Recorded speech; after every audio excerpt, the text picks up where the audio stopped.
Bienvenidas y bienvenidos a este su programa, ya lo dijo la Corte, en el cual analizamos los fallos emblemáticos, las sentencias más relevantes del Tribunal Constitucional de México. En esta ocasión vamos a platicar con nuestras invitadas de la acción de inconstitucionalidad 125, diagonal 2017, y su acumulada 127, diagonal 2017. Es una sentencia de la Suprema Corte que nos va a permitir reflexionar sobre una figura compleja, una figura complicada que ha generado pues discusiones en México y también más allá de nuestras fronteras. Me refiero a la figura de la prisión preventiva oficiosa y también de otros aspectos del derecho penal que tienen que ver, por ejemplo, con cuestiones de robo equiparado, con cuestiones de lesiones por razón de género, en fin. Ya nuestras invitadas nos ayudarán a entender el alcance de esta importante sentencia que vamos a ir detallando para todas y todos ustedes. Para ese efecto, le doy la bienvenida al programa a Adriana Ortega. Adriana, un gusto recibirte nuevamente en Ya lo dijo la Corte. Pues muchísimas gracias por la invitación. Me da mucho gusto que estemos inaugurando de nuevo el escenario y la verdad, pues estoy muy contenta de estar por acá. Ya estamos de regreso, ¿verdad? Ay, sí, gracias a las diosas. Qué bueno y qué gusto tenerte aquí, Adriana, para estos primeros programas de la llamada nueva normalidad, ¿verdad? Pues sí. Ojalá que dure. Pronto sea la única normalidad. Ojalá que sí. Bueno, bienvenida, Adriana. Y también le doy la bienvenida al programa a Erika Zárate nuevamente, porque Erika, pues ya nos has hecho favor de acompañarnos. Sí. Mil y mil gracias, qué amable eres. No, gracias por la invitación. Oye, y empezamos contigo, Erika. Claro. Se trata de dos acciones de inconstitucionalidad, por tanto, aquí tenemos lo que llamamos un control abstracto. No hay propiamente un caso de personas de carne y hueso, sino que son planteamientos argumentativos que hacen valer quienes presentan las acciones. En este caso son dos, ¿verdad?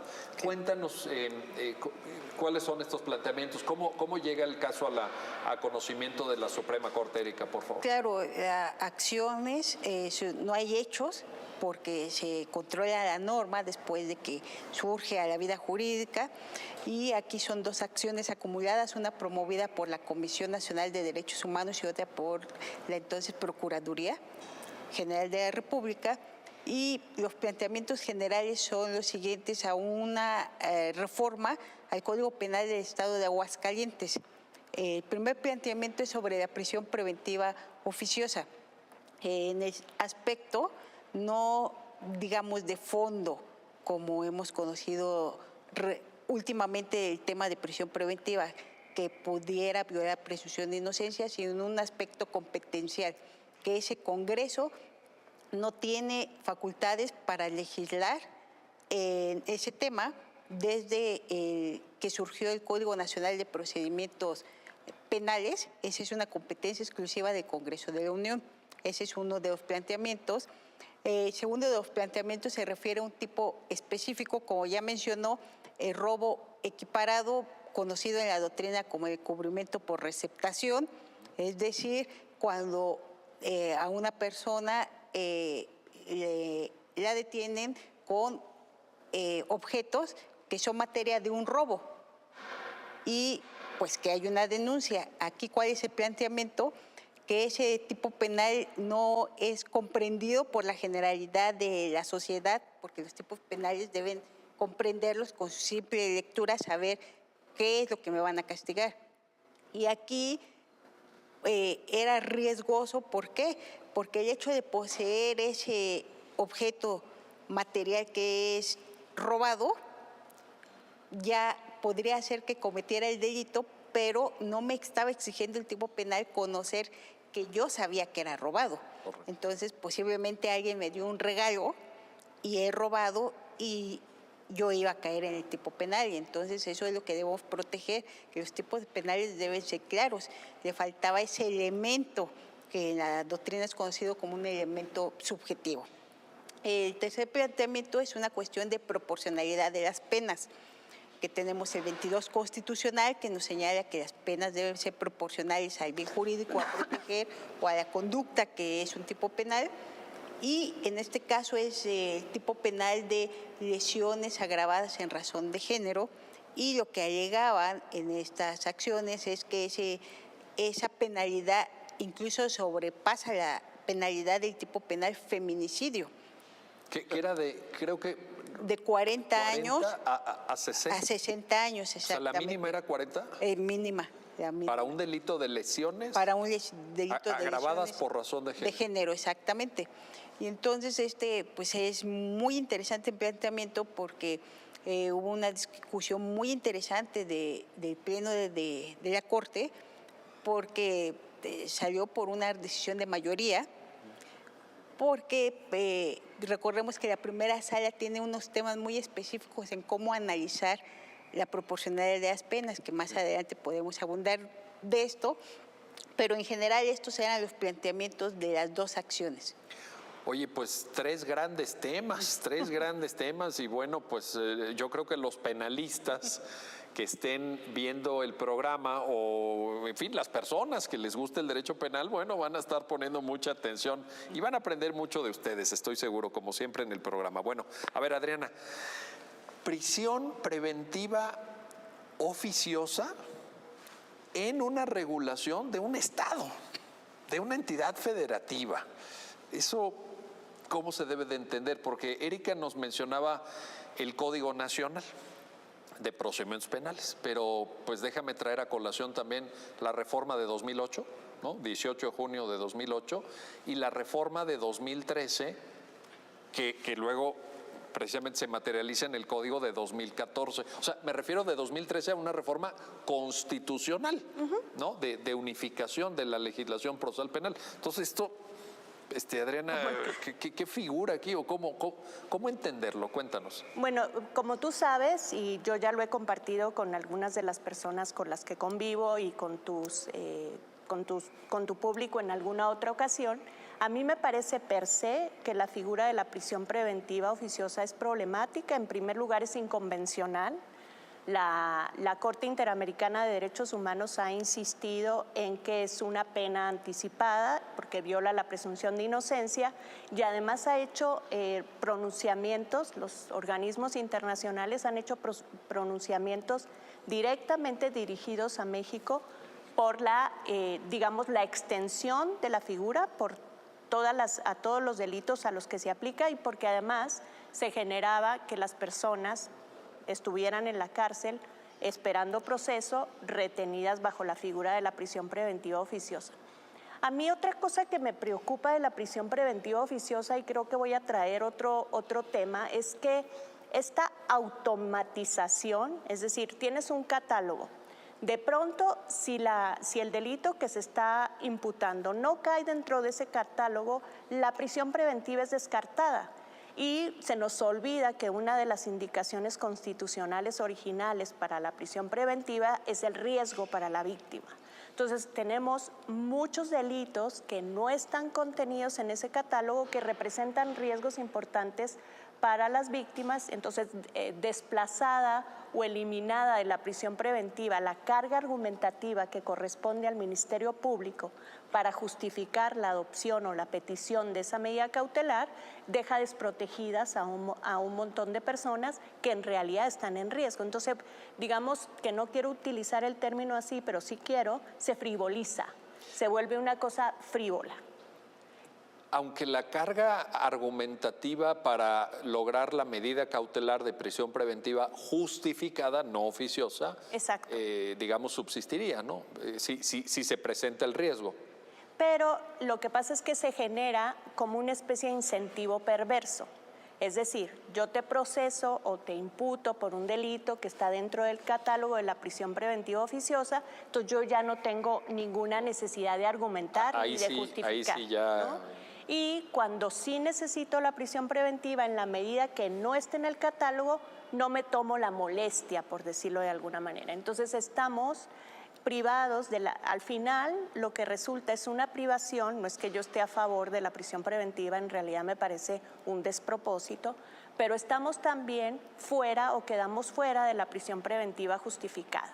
Entonces no estamos cumpliendo con las finalidades del proceso penal acusatorio, que supondría que la prisión preventiva es una cuestión de última ratio y solamente resulta pertinente cuando existe un riesgo de fuga o cuando existe un riesgo para la víctima y siempre y cuando no haya otras medidas que nos permitan garantizar la seguridad de las víctimas. Es decir, finalmente la prisión preventiva oficiosa nos ha desvirtuado el sistema penal acusatorio por un lado y por el otro lado nos ha privado de manera, digamos, práctica de la prisión preventiva justificada.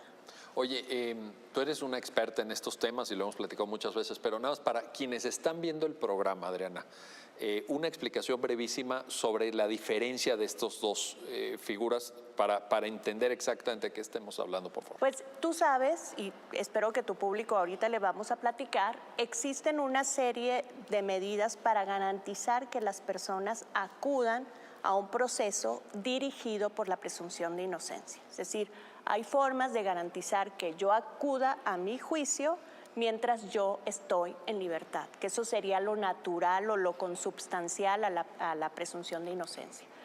De estas medidas, conocidas como medidas cautelares, existe un amplio catálogo, tanto en el Código Nacional como en la doctrina penal, respecto de las cosas que se pueden hacer para que las personas comparezcan a juicio. Una de estas medidas, incluida en el catálogo de medidas cautelares que incluso funciona en otras jurisdicciones constitucionales, es la prisión preventiva. Es decir, no puedo garantizar con ningún otro medio que tú acudas a tu proceso, ya sea porque tienes todos los medios disponibles para fugarte, ya sea porque representas un gran riesgo para las víctimas, entonces te guardo mientras te proceso. Para que eso ocurra, el Ministerio Público, la Fiscalía que solicita la adopción de esa medida cautelar, pues necesita justificarla. Necesita justamente decir... Dar argumentos, ¿no? Claro, necesita decir, pues esta persona sí se va a fugar o esta persona, si la dejamos libre, va a ir a lesionar a los testigos, va a ir a lesionar a la víctima. De esa manera, pues el jueza tiene elementos y dice, está bien, a este señor, señora, lo tenemos que guardar para garantizar que venga a su proceso. Pero ¿qué es lo que estamos haciendo ahora? Tenemos un catálogo definido de delitos que merecen prisión preventiva sin justificación. ¿Automática? Automática. A eso le llamamos prisión preventiva oficiosa. Vas porque vas, tío. O sea, nomás con que te acusen de cualquiera de los delitos que están en ese catálogo, ya. Vas, marchas. Sí. Y estás ahí mientras dure el proceso penal. Vaya, con algún límite, ¿no? Los años. Ahora ya hay un límite que el proceso no debe durar más de 2 años, pero de todos modos 2 años en prisión. Y si al final resulta que eres inocente o bueno, incluso, es que se presume que lo eres. Por supuesto, entonces es una distorsión.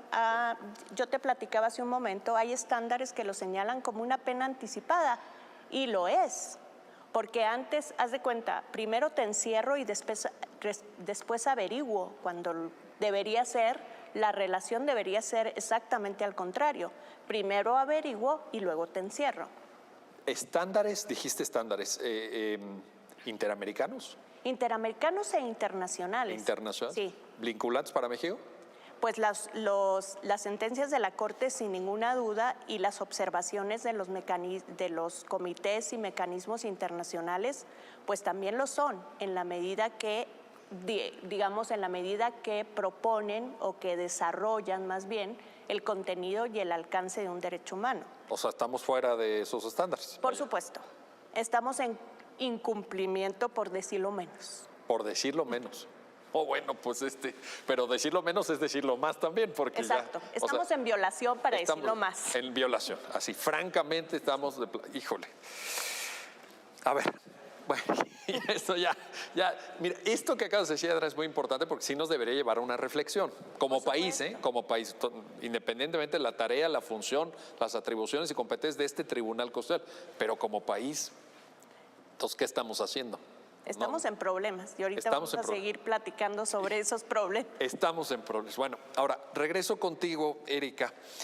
El alcance de la impugnación, tú misma lo relatabas por parte de quienes presentan las acciones, es sin embargo un tema competencial.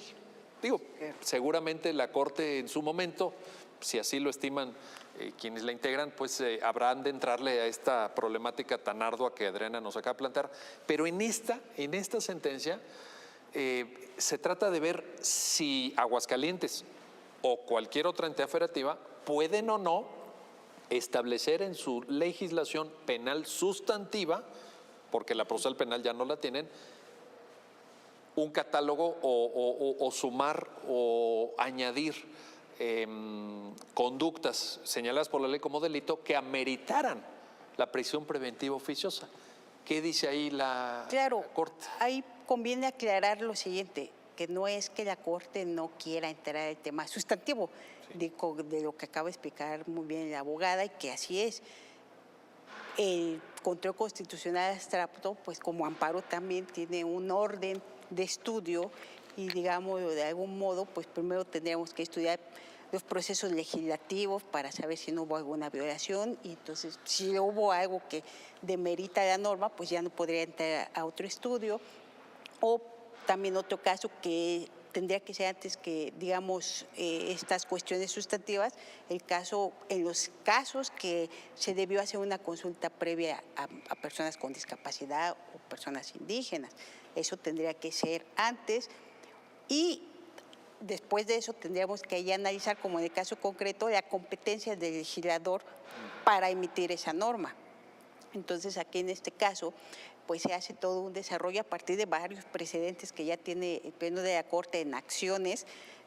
Vale la pena indicar y decir que el legislador local de todas las entidades prácticamente, si me permite entrecomillarlo, pues ha tenido esa tentación de poner más delitos de prisión preventiva oficiosa, porque, como bien lo explicó la licenciada, eso implica en que basta con que el Ministerio Público diga es este delito y ya no tenga que ofrecer una carga probatoria, argumentar en una audiencia. Tendría que hacerlo el juez, incluso pues hasta si no se lo pidiera el Ministerio Público, porque es una cuestión de oficio que está obligado a hacerlo.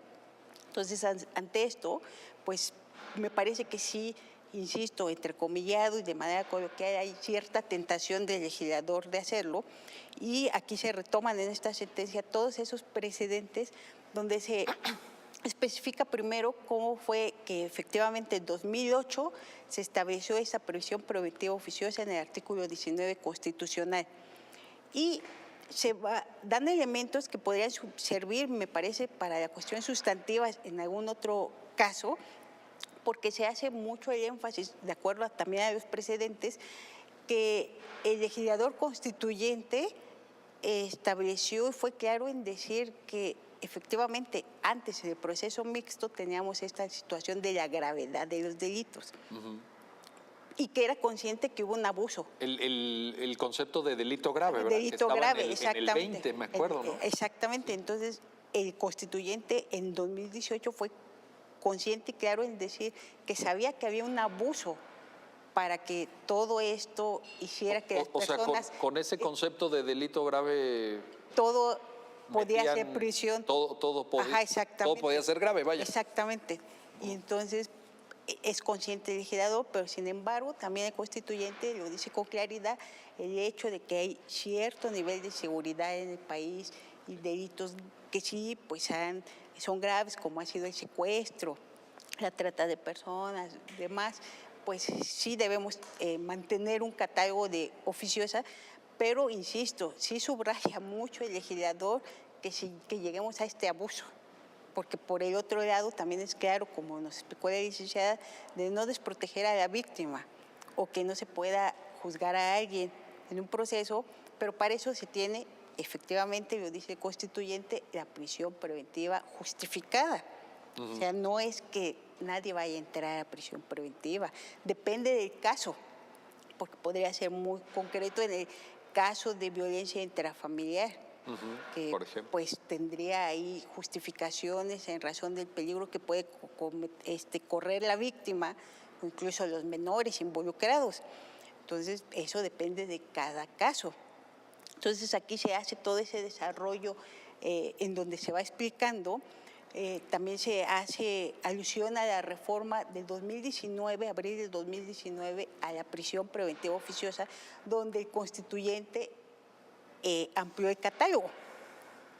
Entonces, que ahí también ¿no? En 2019 existe otra vez esa ampliación del catálogo y se hace referencia pues para determinar que de estos trabajos del constituyente, lo que ya existe en el Código Nacional, que es una competencia expresa, todo aquello que sea procesal en una cuestión penal, que solo el Congreso de uno tiene la competencia, pues hace una presión de que no la tienen los congresos locales para estar ampliando ese catálogo.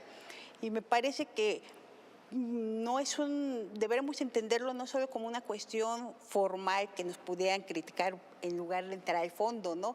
Porque dejar claro que solo lo tiene la competencia, muchas veces tenemos que interpretarlo. Desde mi perspectiva es que todas esas cuestiones que son de tal trascendencia en la sociedad, pues las dejamos al Congreso de la Unión para que sea algo que realmente sea una necesidad nacional quizás. Entonces, estas cuestiones competenciales pues también tienen una riqueza constitucional desde mi punto de vista, ¿no? Entonces se hace todo este estudio, pero insisto, el constituyente, y se plasma así en la sentencia, ha sido muy claro, ¿no? En decir que, pues sí, como bien lo decía la licenciada, si lo vamos a tener no cumpliendo, quizás algunas cuestiones internacionales hay que entenderlo como una excepcionalidad.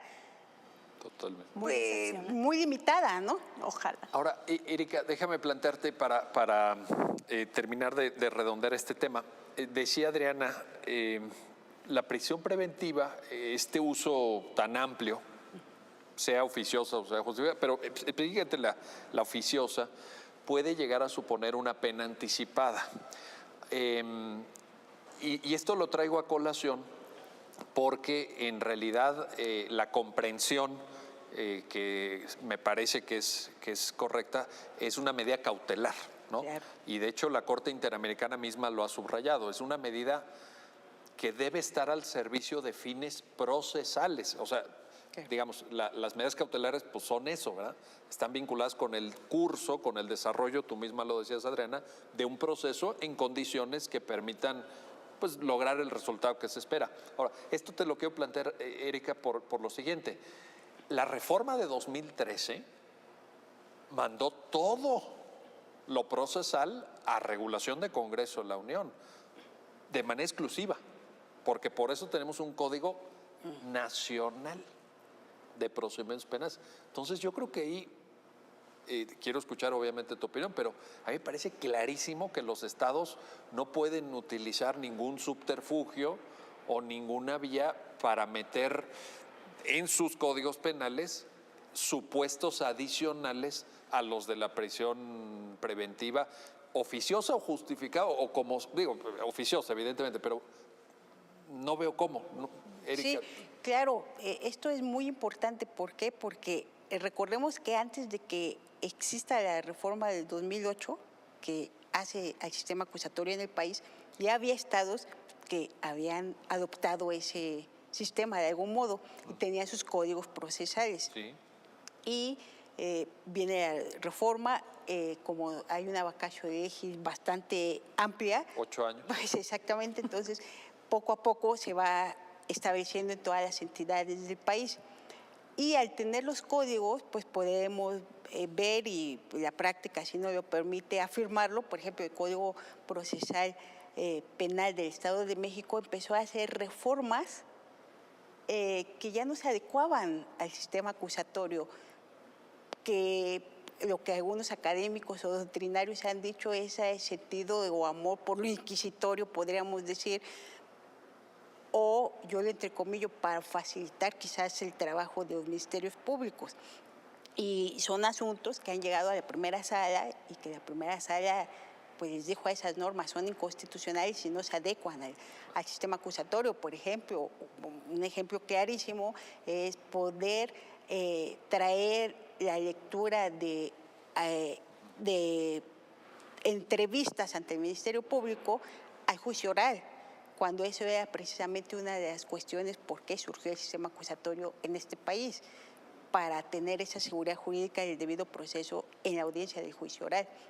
La Corte dijo, la primera sala, eso no puede ser, va contra el sistema, y cómo te permite ejercer la contradicción si me vienes a leer algo en lo que no estuvo. Pues es otro modelo, ¿no? Exactamente. O sea, un poco, sería como regresar al modelo anterior. En efecto, entonces ¿para qué? me parece que esto fue la idea de por eso tener una codificación nacional, en que fue un legislador único, el Congreso de la Unión, el que estableciera estas situaciones para pues no empezar a destruir esto que es el sistema acusatorio, y no porque uno sea formalista y porque pensemos que el sistema acusatorio va a solucionar todas las cuestiones por sí mismo, no, pero sí ha sido un gran avance. Bueno, y además está en la Constitución. Está en la Constitución, un gran avance, pero insisto, las legislaturas locales podrían tener esa situación de empezar a transformar el sistema acusatorio y hacerlo nuevamente parecido a lo que dejamos en 2008 atrás. Entonces, creo que esa es la idea de que seamos firmes en seguir insistiendo en que no es que no nos importe el federalismo o las situaciones, pero la cuestión de inseguridad es un tema que abarca todo el país y que debemos tener un estándar pues homogéneo de cómo se lleva a cabo el sistema acusatorio para que tenga éxito. Oye, y además, Erika, tienes toda la razón, evidentemente, pero además déjame aquí parafrasear el título de este programa para decir que también, pues es que esto ya lo dijo la Constitución, Sí, ya claro. no la Corte, pero es que la Constitución lo dice, ¿no? Claro. Porque todas esas reformas que ustedes han citado, 2008, 2013, el propio código, luego la generalización en 2016 del proceso acusatorio, del modelo de proceso acusatorio, pues van en una dirección y luego este amor o esta tentación inquisitorial, pues ya no es compatible. En Exacto. ese sentido, yo diría, ya lo dijo la Constitución, ¿no? Ya está Sí, ahí. claro. Y nosotros contigo. Eso. Bueno, vamos a hacer una pausa, no se vayan, regresamos enseguida para continuar en este análisis, en esta conversación con nuestras invitadas sobre la acción de inconstitucionalidad 125-2017. Regresamos enseguida.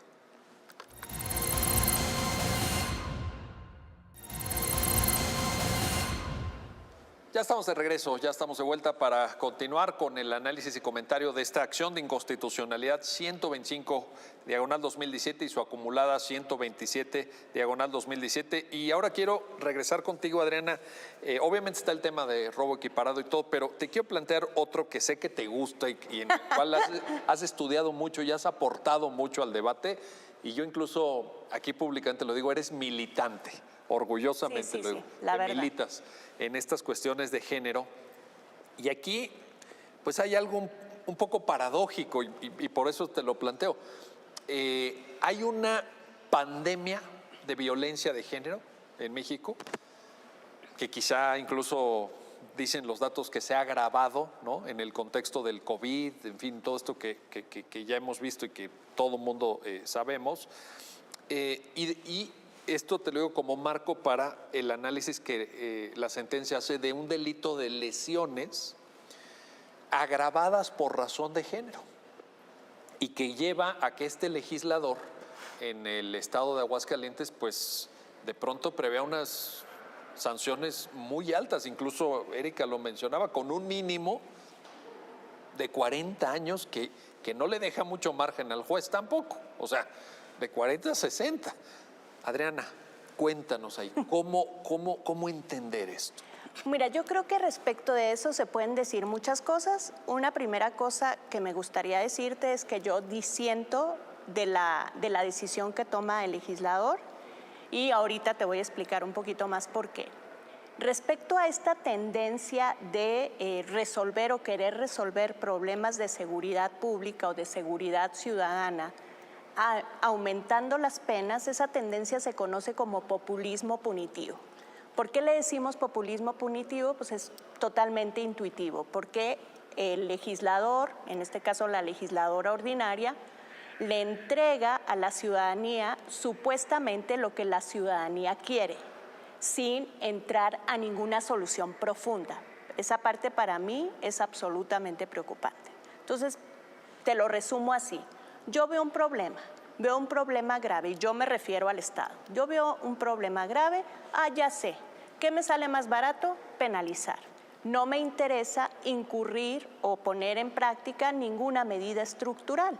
No tengo ningún interés en acabar estructuralmente con la discriminación de género, no tengo ningún interés en acabar de raíz con la violencia de género. Entonces, ¿qué es lo que me sale mejor? Y hago yo como una especie de simulación, si se me permite el término, de que estoy cumpliendo, de que estoy en realidad preocupada por resolver el problema. Entonces, digamos que respecto a esta aproximación a los delitos de género, evidentemente, como te podrás imaginar, hay un debate muy importante en el feminismo, digamos, los feminismos. Hay un feminismo que sigue muy interesado en que existan este tipo de penas, como en una especie de... Pero ¿en esta cantidad? En esta cantidad, desafortunadamente, desde mi punto de vista, obviamente. Y existe otro feminismo que se pregunta eso. Necesitamos penas de ese tamaño, con esos, tú lo acabas de decir extraordinariamente bien. En realidad, la jueza no tiene ningún margen. El margen es terrible. Mi pena mínima son 40 años y mi pena máxima son 60. ¿Cuál margen en realidad tiene el jueza para adaptarse al caso concreto? Es muy complicado. Pero te decía, hay una corriente en el feminismo que empieza a cuestionar este recurso a la punición, este recurso al castigo, este recurso a las penas exageradas, entendiendo, como te lo acabo de explicar, que pues no, en realidad no resuelven nada. Y se pone la cosa peor. Tenemos penas impresionantes que no se ejecutan. Entonces, esa finalidad que de pronto quiere una asociar al derecho penal, como ya sabes, esta finalidad de prevención general, esta finalidad disuasiva, no tiene ninguna, no se cumple de ninguna manera, porque entonces ahora los agresores dicen penas más, penas menos, yo de todos modos me salgo con la mía. Te desmantela pues la intención de prevención general. Es bastante inútil, digamos.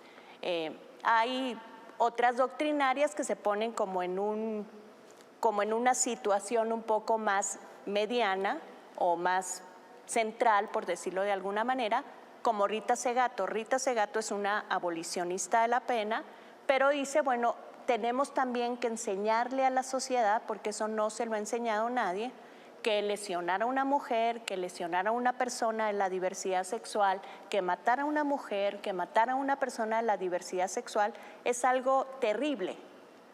No sé si ella estaría de acuerdo que esa manera de instruir a la sociedad sobre lo terrible que es matar a una mujer o a una persona de la diversidad sexual sea estas penas estratosféricas, que la verdad a mí me parecen profundamente inútiles.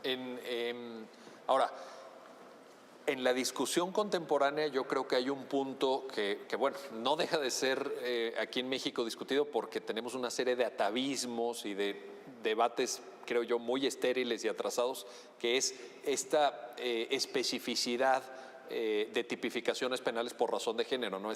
El típico argumento, vale más la vida de la mujer, ¿no? Esto lo hemos discutido tantas veces, pero yo creo que ese ya es un punto firme, digamos, de quienes realmente han estudiado el tema y dicen, es que aquí hay un problema. Por supuesto. Hay un problema específico por razón de género que merece una atención y una respuesta específica del ordenamiento jurídico. Pero, digamos, dejando a un lado esa parte, el hecho del que tú planteas del monto, ¿no te parece que adicionalmente enmascara el tipo de respuestas necesarias para el fenómeno de la violencia? Porque yo me imagino un legislador que un ciudadano le diga, oiga, mire, aquí hay una, espérame, pues si yo ya cumplí, mire, nos fuimos hasta 40 años, ¿qué más quiere? ¿A poco quiere más? ¿A poco, qué más posee? ¿No te parece que incluso sirve como un poquito de enmascarar las capacidades reactivas del Estado frente a la pandemia de violencia de género? Yo, como te decía hace rato en mi intervención, yo no tengo ninguna duda. Yo estoy segura de que lo que hace el Estado al adoptar esos tipos penales con esas penas estratosféricas es enmascarar que no está haciendo lo necesario para combatir en realidad y de fondo la violencia contra las mujeres, la violencia contra las personas de la diversidad sexual. En resumen, la violencia que ocurre en razón de género. Se sigue justificando la violencia de los hombres, se les sigue educando o socializando en la violencia, se sigue privando a las mujeres de oportunidades laborales y educativas que les permitirían independencia, no se atienden las esferas de seguridad de las mujeres, no se aplican con la eficiencia que sería esperable las medidas de protección que ya están en la Ley General de Acceso de las Mujeres a una Vida Libre de Violencia. Entonces nos estamos quedando cortos en un montón de cosas que podríamos estar haciendo para solucionar el problema de fondo, y nuestra opción, que además, si se me permite, es la más barata en términos de recursos, penalizar. Y entonces hago como una especie de simulación de que sí me estoy preocupando del tema. Hago como que hago. Pero... Exacto. Para mí, digamos, esa es la percepción respecto de estas medidas de populismo punitivo, criticadas por un sector del feminismo, como te platicaba, aplaudidas por otro sector del feminismo. Y yo comprendo a este sector del feminismo que las aplaude. ¿Ya qué me refiero? Por años, las mujeres, las personas de la diversidad sexual hemos estado excluidas de la construcción y del discurso del derecho. Entonces, si nosotros asumimos eso como una premisa, pues entrar a la construcción y al discurso del derecho tiene un valor. Pero yo creo que a estas alturas, pensar que lo que importa es entrar en el discurso y en la construcción del derecho, acudiendo a un derecho penal simbólico, porque en realidad no se cumple, pues no me parece que sea ni siquiera la estrategia feminista más adecuada. Híjole, ahí está el tema y la discusión. Erika, sobre el mismo punto, te planteo un enfoque metodológico. Dicen quienes plantean la acción, bueno, es que subir tanto las penas, llegar a un mínimo de 40, un máximo 60, pues casi hace que este delito de lesiones, no lo olvidemos, es lesiones agravadas por razón de género, pues casi con esa pena nos vamos, vaya, a lo mejor exagero, pero casi a una penalidad de homicidio o a una penalidad de secuestro, vaya.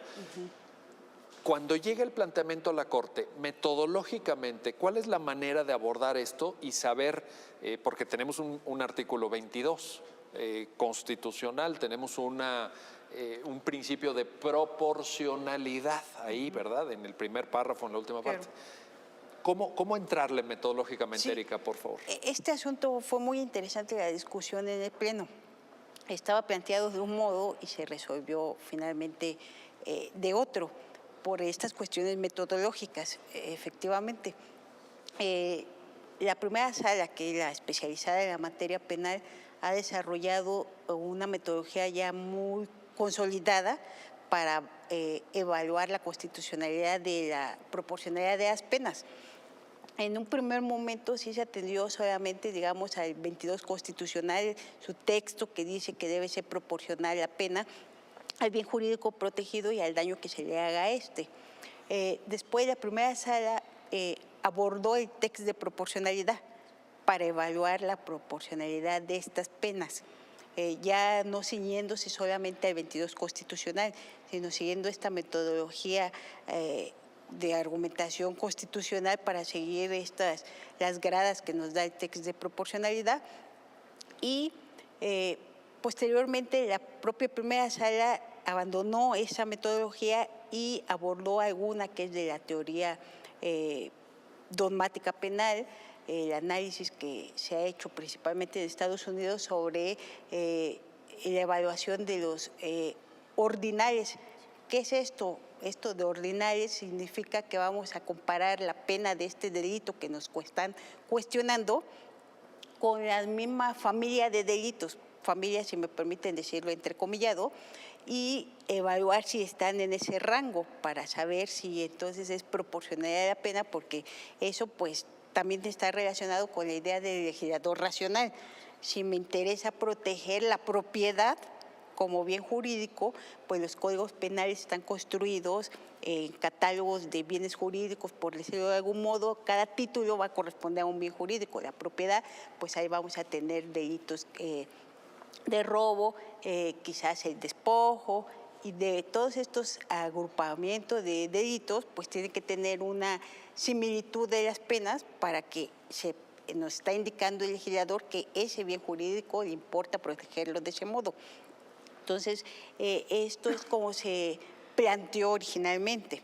Cuando lo discute el Pleno, pues hay estas situaciones de lo que el legislador, como explicaba la abogada, el legislador del Estado de Aguascalientes dijo, oye, yo voy a aumentar en este delito de lesiones porque mis estadísticas, mis datos son que mi entidad se comete demasiado, y entonces eso es lo que a mí me da la pauta para aumentarlo como legislador.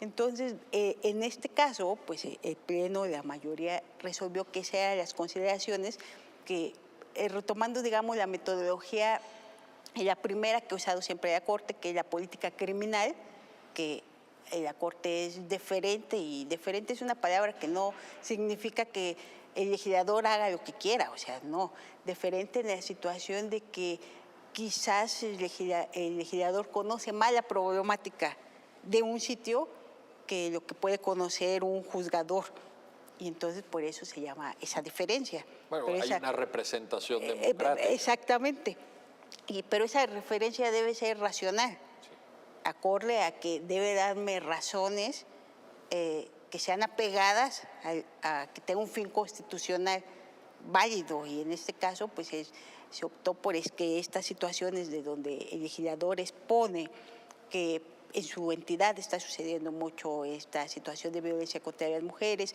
y es un fin constitucionalmente aceptado que se les proteja por la situación histórica que hemos vivido las mujeres en el país, pues la mayoría decidió que tenía que ser constitucional esta situación. Entonces, digamos, están las posturas como pues también las que has puesto muy bien la abogada, pues esta situación, diría yo, no me sumaría no solo a pensarlo en estos tipos de delitos, sino en todos los delitos, ¿no? Porque penas de 100 años o entidades que tienen penalidades para el robo, que puede ser 80 años si le suman las agravantes, pues por el otro lado tendríamos que pensar también que el 18 constitucional nos dice que debe haber una reinserción social. Sí, ese es un problema grave. Y entonces, ¿quién se va a reinsertar si sales a los 90 años? No. O a los 120 y tantos años. Eso que acaba de decir la abogada. Regrese usted a su comunidad y reinserte. Pues. Es súper pertinente. O sea, cuando tú pones una pena de esa naturaleza, tú estás renunciando a un principio constitucional. No hay manera que reinsertes a una persona después de 60 años. Y además, si me apuras, es una cosa de prisión vitalicia. Terminan siendo prisiones vitalicias. Y ustedes también lo recordarán, en la novena época hubo sentencias de una reforma al Código Penal de Chihuahua que fueron validadas en estos términos que tú dices, que yo veo ahí, digamos, no era el concepto de prisión vitalicia, pero era un monto tal que tomando en cuenta la expectativa normal de vida de los seres humanos, pues te terminaba condenando a que el resto de tu existencia estuvieras en la cárcel. Y esto fue validado, vaya, lo menciono porque es público, todos lo conocemos, ¿no? Sí, claro. En su momento pasó así. Existe esa situación de que pues tenemos esta tendencia, me atrevo a decir, pues ya mundial, a decir, aunque hay situaciones y criterios internacionales, pero de algún modo han surgido ideas de, bueno, son muchos años, pero entonces cuando pasen 25 vamos a revisar si esa persona ya puede salir, porque el tema también es comprensible de seguridad, la delincuencia internacional, las cuestiones, trata de personas, por ejemplo, sí se comprende, y ha sido históricamente un modo en que el ser humano ha salido de estas situaciones, porque pues Foucault escribió bastante de esto, ¿verdad? Porque a lo mejor es muy difícil encontrar otras soluciones, pero por el otro lado, como bien lo menciona la abogada, pues tenemos otros principios constitucionales y derechos que en México están ahí, ¿no? Están ahí. Entonces son temas bastante difíciles que tiene el Pleno cuando se les presentan estas situaciones, ¿no? Ahí está. Bueno, vamos a hacer una pausa, no se vayan, regresamos enseguida para la última parte de esta conversación sobre la acción de inconstitucionalidad 125-2017 y su acumulada. Regresamos.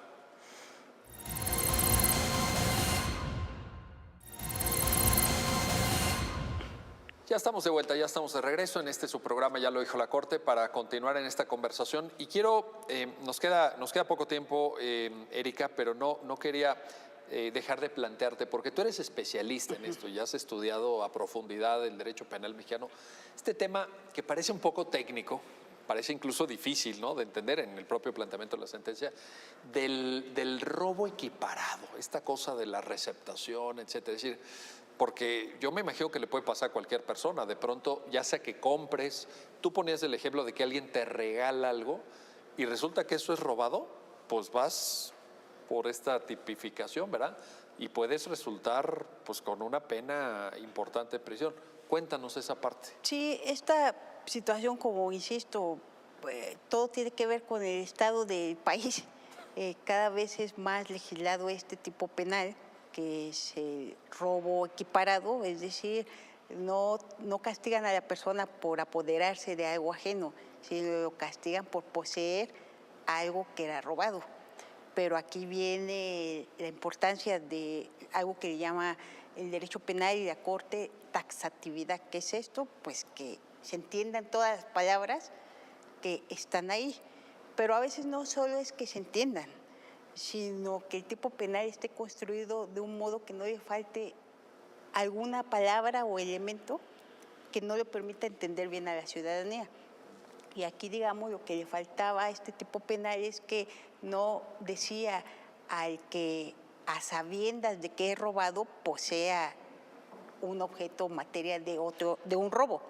A sabiendas implica que exista el conocimiento por parte de quien recibe el bien. De que ya era robado, exactamente. Entonces, esto no estaba. No estaba. Al no estar este elemento a sabiendas o que yo lo conozca, pues insisto, con este ejemplo, pues a mí me regala ahora usted un celular que posiblemente usted también compró de manera... O a lo mejor me lo robé yo. No, puede ser. De buena fe puede ser. Sí, no, pero puede ser una cadena. Exactamente. Sí, puede ser una cadena. Una cadena de buena fe y usted me regala ese celular de Navidad y entonces yo no sé qué he robado y posiblemente usted tampoco. Y estaríamos dentro del tipo penal. Es más, los dos nos vamos a acusar. Exactamente, los dos estaríamos en el tipo penal porque poseíamos algo que era robado.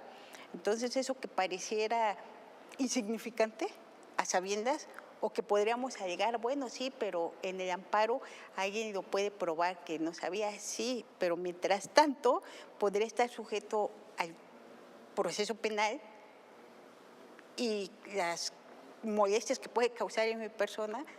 Que no son pocas. Exactamente, y que puedo entrar a prisión, que un día en prisión hace la diferencia entre vivir o estar muerto. Y entonces, por eso los tipos penales deben ser claros para que conozcamos. Pues yo pienso en alguien de 18 años que ya es una persona adulta, pero puede tener desconocimiento, ¿verdad? Entonces, si no sabe que algo que me ofrecen quizás muy barato puede ser un delito, claro. Entonces todas estas situaciones son para proteger a la sociedad.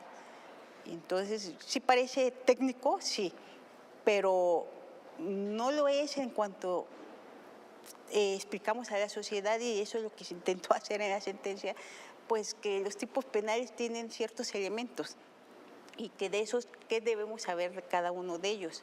Y que hay tipos penales en que se pueden, ese tipo de penal lo leo y me dirían, bueno, pero se entiende, Erika, todas las palabras. Se entiende, sí, en una cuestión gramatical, pero la taxatividad implica también que se entiende en una cuestión jurídica, que pueda saber lo que realmente me van a castigar.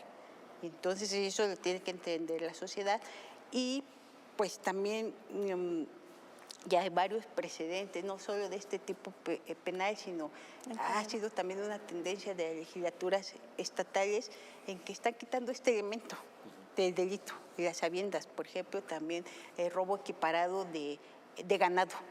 También quitaron las habiendas. Ahora, la Corte en la sentencia, sí lo declara inválido, ¿verdad? Inválido, sí, exactamente, y sería declararlo. El anterior no, por cierto, no sé si el de robo de ganado también ya lo declaró, sí.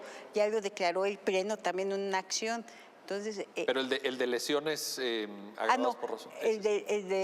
no, por lo que hablábamos de la situación de la política criminal, pero específico por taxatividad, como bastantes han resultado desde esta acción hasta la fecha, sí, las legislaturas han intentado estar quitando esos elementos. ¿Y esto no formaría parte, Erika, de lo que Adriana decía de punitivismo, sí. De populismo? Sí. Porque es una manera también de... Es decir, porque si tú le quitas ese elemento, ese enunciado a sabiendas, pues al final la consecuencia, a lo mejor, como dices, técnica, pues es que se le facilita la acreditación al órgano acusador, ¿no? Por supuesto. Pues ya prescindes de ese elemento, simplemente tenía en su posesión el celular robado. Y que pruebe que no era robado, podríamos interpretarlo de ese modo. Te desliza la carga de la prueba. Exactamente. Además, inversión de carga, bueno. Exacto, y aunque eso probablemente en un amparo podría ganar la persona, insisto, la acción, esa es su naturaleza,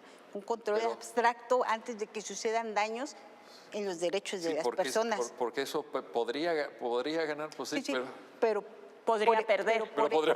O en una de esas, aunque ganes, pero a lo mejor ya te causaron un digamos, perjuicio. un comentario técnico que estaría segura que pues posiblemente tendrían que conceder amparo, pero insisto, por eso existe esta acción abstracta, porque este control que tiene la Corte es para precisamente evitar daños en los derechos de las personas desde que surge una norma de la vida jurídica. Correcto. Bueno, y aquí en este tema se logró.